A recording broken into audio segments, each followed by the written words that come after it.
انا انزلناہ فی لیلۃ القدر، انا بے شک ہم نے، انزلناہ ہم نے نازل کیا ہے اس کو، کس کو؟ قرآن مجید کو۔ کب؟ فی لیلۃ القدر، لیلۃ القدر میں۔ اور لیلۃ القدر رمضان کی راتوں میں سے ایک رات، کیونکہ دوسری جگہ پر آتا ہے شہر رمضان الذی انزل فیہ القرآن، رمضان وہ مہینہ ہے جس میں قرآن نازل ہوا۔ اور سورۃ الدخان میں بھی آتا ہے انا انزلناہ فی لیلۃ مبارکۃ انا کنا منزلین۔ اور وہاں پر یہ بھی بتایا گیا کہ فیہا یفرق کل امر حکیم امرا من عندنا، کہ اس رات ہر حکمت والے کام کا فیصلہ کیا جاتا ہے اور وہ ہماری طرف سے حکم ہوتا ہے۔ تو انا انزلناہ فی لیلۃ القدر، اور عام طور پر اردو میں اس کو کیا بولتے ہیں؟ شب قدر۔ اردو میں قدر کا ترجمہ قدر ہی کیا گیا ہے، ورنہ قدر کے کئی ایک معنی ہیں، قدر و قیمت بھی، عزت، تقدیر، مقدار۔ تو عزت والی رات کیوں ہے یہ؟ کیونکہ اس میں ہر نیک عمل کی یا نیک بندوں کی قدر کی جاتی ہے، کئی گنا اجر زیادہ دیا جاتا ہے۔ وہ آتا ہے نا من قام لیلۃ القدر ایمانا واحتسابا غفر له ما تقدم من ذنبہ۔ اور قدر یقدر، تقدیر کا کیا معنی ہوتا ہے؟ کسی معاملے کی تدبیر کرنا، اور تقدیر کے لیے بھی آتا ہے۔ ابن عباس کہتے ہیں کہ اس رات میں سال بھر کی آنے والی باتیں عالم بالا میں مقدر اور معین کی جاتی ہیں، کسی کا مرنا، بیمار ہونا، رزق کی فراخی، تنگی۔ اور پھر یہ بھی ہے کہ اس رات میں کثرت سے فرشتے زمین پر اترتے ہیں۔ وما ادراک ما لیلۃ القدر، اور کس چیز نے واقف کیا تجھ کو کہ لیلۃ القدر کیا ہے، یا کون بتائے تجھ کو کہ لیلۃ القدر کیا ہے؟ لیلۃ القدر خیر من الف شہر، شب قدر 1000 مہینوں سے بہتر ہے۔ یعنی وہ ایک رات ایسی ہے کہ جس میں 1000 مہینوں سے بڑا کام ہو گیا، یعنی قرآن کا نزول۔ اور ویسے بھی اس رات کی عبادت جو ہے وہ انسان کے لیے بخشش کا ذریعہ ہے، جیسے آتا ہے نا من قام لیلۃ القدر ایمانا واحتسابا غفر له ما تقدم من ذنبہ۔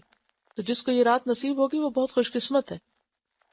حدیث میں آتا ہے حضرت عائشہ فرماتی ہیں کہ نبی صلی اللہ علیہ وسلم جب آخری عشرہ ہوتا تھا رمضان کا تو اپنا تہبند کس لیتے اور راتوں کو جاگتے اور اپنے گھر والوں کو بھی جگاتے۔ بخاری اور مسلم کی روایت ہے۔ ایک اور حدیث میں آتا ہے کہ حضرت عائشہ فرماتی ہیں کہ نبی صلی اللہ علیہ وسلم آخری عشرے میں جتنا مجاہدہ کرتے کسی دوسرے وقت میں نہ کرتے، یعنی بہت زیادہ عبادت کرتے تھے۔ اور حضرت عائشہ نے پوچھا تھا نا کہ اگر کسی کو لیلۃ القدر نصیب ہو تو وہ کیا پڑھے، تو آپ نے کیا دعا بتائی تھی؟ اللہم انک عفو تحب العفو فاعف عنی۔ تنزل الملائکۃ، اترتے ہیں فرشتے۔ تنزل اصل میں تھا تتنزل، یعنی اترتے رہتے ہیں، یا کے بعد دیگرے اترتے چلے جاتے ہیں، اور اس کثرت سے اترتے ہیں کہ زمین بھر جاتی ہے، فرشتوں کے لیے جگہ نہیں رہتی زمین پر، ساری زمین کو ڈھانپ لیتے ہیں۔ تنزل الملائکۃ والروح، اور روح بھی اترتے ہیں، روح سے مراد جبریل امین ہے، فیہا، اس میں۔ اور بعض نے کہا انسانوں کی روح ہے، لیکن ملائکہ کے ساتھ روح کا لفظ جب آتا ہے تو انسانوں کی روحیں نہیں بلکہ جبریل علیہ السلام ہی، کیونکہ ان کو روح امین بھی کہا جاتا ہے، روح القدس بھی کہا جاتا ہے۔ بِإِذْنِ رَبِّهِمْ، اپنے رب کے اذن کے ساتھ، من کل امر، من یہاں بے کے معنوں میں، یعنی بکل امر، ہر چیز کا فیصلہ لے کر، ہر چیز کا حکم لے کر، یعنی جو اگلے سال میں انسانوں کے مقدر ہوتا ہے اس کو لے کر اترتے ہیں۔ سلام، سلامت ہے، سلامتی ہی سلامتی، یا سلام ہی سلام ہے، ہی وہ کون؟ رات، یعنی رات سراسر سلامتی ہے۔ حتی مطلع الفجر، حتی کہ فجر طلوع ہو جائے، اور مطلع ظرف ہے، طلوع ہونے کی جگہ یا طلوع ہونے کا وقت۔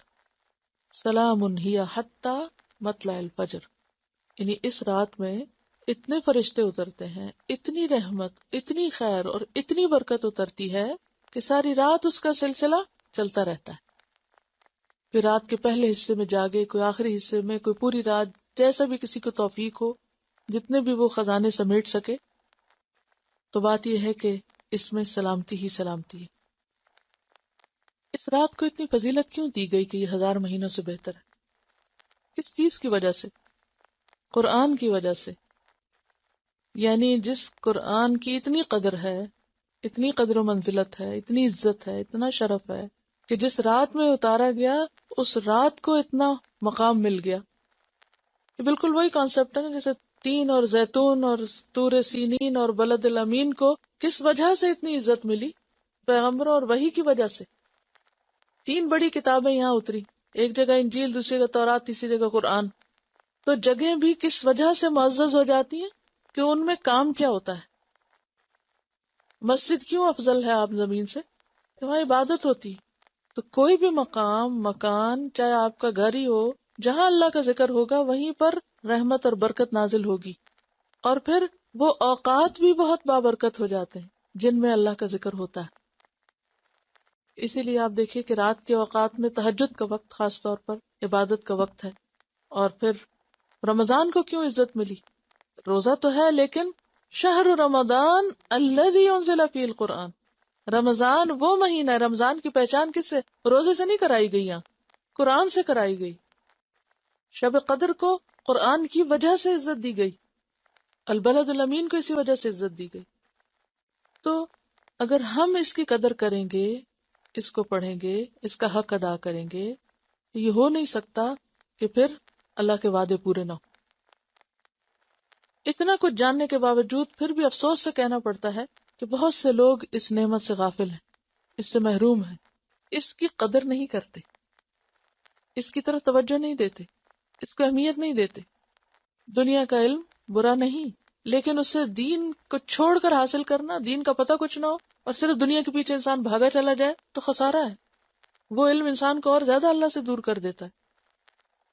تو بار بار ان صورتوں میں جس چیز کی تکرار آ رہی ہے وہ دراصل کیا ہے کہ اس نعمت الہی کی قدر کی جائے. قرطبی نے ایک حدیث روایت کی ہے کہ جس شخص نے قرآن سیکھا مگر پھر اس کو بند کر کے گھر میں رکھ دیا یا لٹکا دیا، نہ اس کی تلاوت کی پابندی کی، نہ احکام میں غور کیا، قیامت کے روز قرآن اس کے گلے میں پڑا ہوا آئے گا اور اللہ کی بارگاہ میں شکایت کرے گا کہ آپ کے اس بندے نے مجھے چھوڑ دیا تھا، آپ میرے اور اس کے معاملے میں فیصلہ فرمائیں.